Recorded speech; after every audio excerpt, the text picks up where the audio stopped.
মাশাল্লাহ, এই যে হাঁস মুরগি দেখতেছেন, ছোট ছোট হাঁসের বাচ্চাগুলো দেখে অনেক ভালো লাগতেছে। এই বাচ্চাগুলো আমার ছোট যা পালে, ওরা গ্রামের বাড়িতে থাকে। তো আমাকে ভিডিও করে দেখালো যে হাঁসের বাচ্চা ফুটাইছে, আর এর আগেও ফুটাইছিল, সেগুলো বাড়াল খেয়ে ফেলছে। সেগুলো অনেক বড় ছিল, মানে আরো আগে বৈশাখ মাসে সম্ভবত সেগুলো ফুটাইছিল। তো সেগুলো হচ্ছে বাড়াল খেয়ে ফেলছে, তাই নতুন করে আবারও ফুটালো। সেগুলো আপনাদের সাথে শেয়ার করে ফেললাম। প্রিয় দর্শক, আসসালামু আলাইকুম, কেমন আছেন সবাই? আমি ফাতেমা বলছি নারায়ণগঞ্জ থেকে। সবাইকে ওয়েলকাম জানিয়ে শুরু করছি আবারও নতুন আর একটি ব্লগ ভিডিও। আশা করছি পুরো ভিডিওটি শেষ পর্যন্ত দেখবেন, ইনশাআল্লাহ ভিডিওটি আপনাদের কাছে ভালো লাগবে।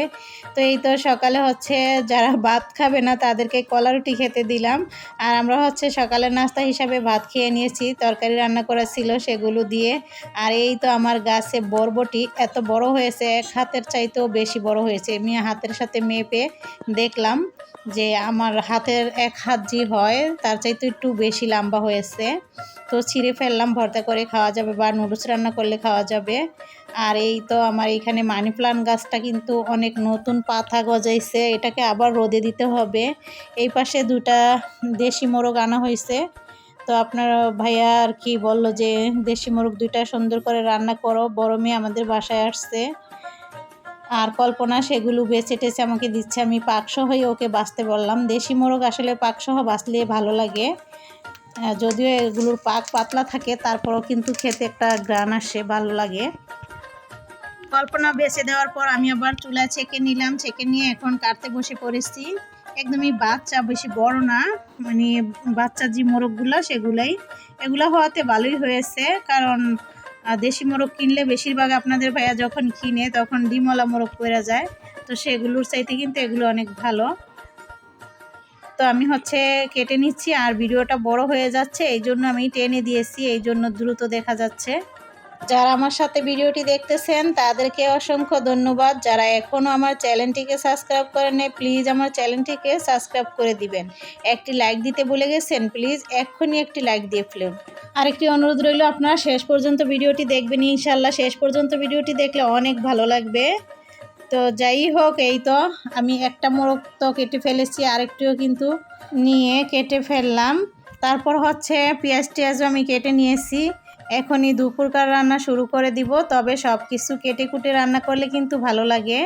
তো এখন আমি ধুয়ে রাখা মুরগির গোশত দিয়ে দিলাম কড়াইতে, তারপর দিয়ে দিলাম পেঁয়াজ কুচি, গরম মশলা, তেজপাতা, আদা রসুন বাটা, হলুদের গুঁড়া, মরিচের গুঁড়া, আর দিব ধনিয়া গুঁড়া। তো এই তো তেল দিয়ে দিলাম, ভালো করে হাত দিয়ে মাখিয়ে নিচ্ছি। স্বাদ মতো লবণটা আমি শুরুতেই দিয়ে দিয়েছি, পেঁয়াজ কুচি দেওয়ার পর দিলাম। তো যাই হোক, এইভাবে ভালো করে হাত দিয়ে মাখিয়ে নিয়েছি, এখন চুলাটা ধরিয়ে দিব। আর এই তো এখানে তেলাপিয়া মাছ রান্না করব। তেলাপিয়া মাছে লবণ হলুদ মরিচ মাখিয়ে নিচ্ছি। তো অনেকে হলুদ মাখায়, মরিচটা মাখায় না, আমি মরিচটাও মাখিয়ে নিই অল্প করে, এতে করে এটা স্বাদটা ঠিকঠাক থাকবে। তো এই তো কল্পনা কিন্তু থালাবাটি ধুয়ে নিয়েছে, এখনও ধুইতেছে নিচেরগুলো। তো আমি রান্নাটা বসিয়ে দিয়েছি, আর ওর পাশে থালাবাটি মাজতেছে।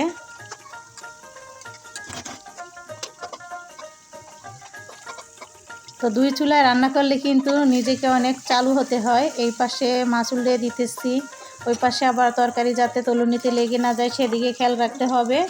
তো আগুন থাকলে, মানে গ্যাস থাকলে রান্না করতেও সময় লাগে না, রান্না করতেও ভালো লাগে। আর দুই চুলায় কত সুন্দর সহজে রান্না করে ফেলা যায়। লাইনের গ্যাসের এই সুখটা আমাদের কতদিন থাকে জানি না, সম্ভবত যতদিন পূজা আছে ততদিন আমরা গ্যাস দিয়ে সুন্দর মতো রান্না করতে পারবো। তারপর আবারও কমে যাবে, সেই রান্না নিয়ে ঠেলাঠেলি, হয়তো আগে রান্না করতে হবে, নয়তো পরে রান্না করতে হবে। গ্যাস আসলো তো আসলো না, এরকম সব সময়। ঈদের সময় আর হচ্ছে পূজার সময় গ্যাসটা থাকে ভালো, কোনো বন্ধ সন্ধ ছাড়া গ্যাস থাকে না ভালো। তো কল্পনা এখন ফার্নিচারগুলো মুছতেছে, সাথে পান খাইতেছে, চুনও হাতে আঙুলের ভিতরে লাগায় রাখছে। একটু পরপর চুন মুখে দেয় আর হচ্ছে কাজ করে, এই হচ্ছে ওর কাজ।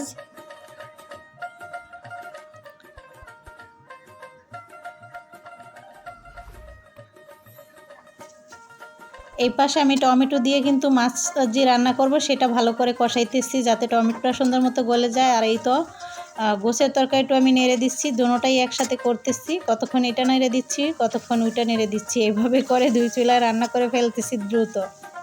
তারপর আমি জলের পানি দিয়ে দিলাম মাছের তরকারিতে। এখন ঢাকনা দিয়ে ঢেকে দিচ্ছি। এই পাশে আবারও ঢাকনা উঠিয়ে আমি গোছের তরকারিটা নেড়ে দিচ্ছি।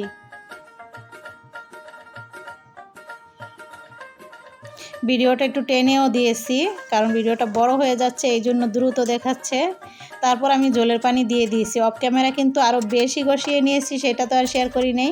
যাই হোক, আর এই তো বলক এসে পড়েছে, মাছগুলো এখন ঢেলে দিচ্ছি। ভাজা মাছগুলো দিয়ে ঢাকনা দিয়ে ঢেকে এখন রান্না করতে থাকবো। ঢাকনা উঠিয়ে আবারও একটু নেড়ে দিচ্ছি।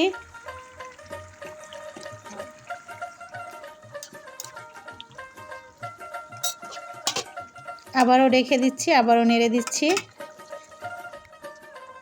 এরপর দিয়ে দিব জিরা গুঁড়া। এখন আমি জিরা গুঁড়া দোনো পদের তরকারিতেই দিয়ে দিব। তো এই যে গোছের তরকারিটা দিয়ে এখন ঢাকনা দিয়ে ডেকে রান্না করতে থাকবো। এটা আরও রান্না হবে, তবে এখনই দিয়ে দিয়েছি যাতে এটার যে গ্রামটা সেটা যাতে ঢোকে।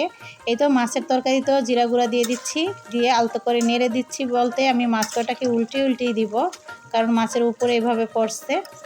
তো যেহেতু বেশি ঝোল রাখিনি, ভুনা টাইপের হবে, তো এই জন্য এরকমভাবে আমি খুরচুন দিয়ে কিন্তু মাছগুলো উল্টিয়ে দিচ্ছি।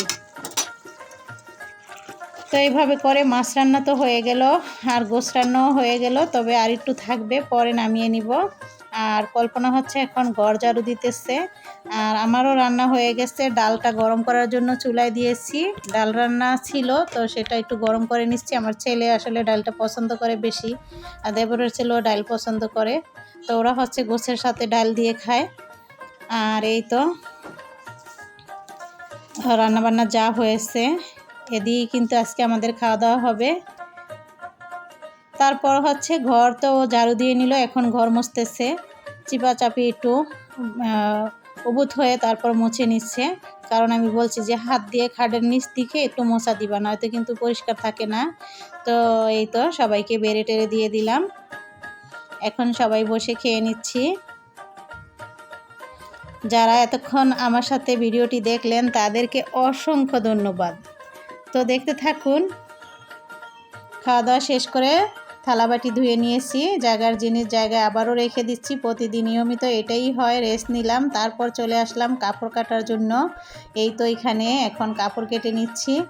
তো প্রতিদিনই কিন্তু খাবার খেয়ে আমাদের রেস্ট নিতে হয়, নয়তো আপনাদের ভাইয়া কিন্তু রাগ করে যে খাবার খাওয়ার পরে বাসায় আসছি, এখন রেস্ট নিবা, কোনো কাজকাম নাই। ওই সময়টাতে এরকম সময় যায় আমাদের প্রতিদিনই। তারপর মাগরিবের সময় এই ভিডিওটা করে নিয়েছি, দেখুন কতটা সুন্দর লাগে। আল্লাহর সৃষ্টি, রাতও সুন্দর, দিনও সুন্দর। এখানেই ভিডিওটি শেষ করছি। আল্লাহ হাফেজ।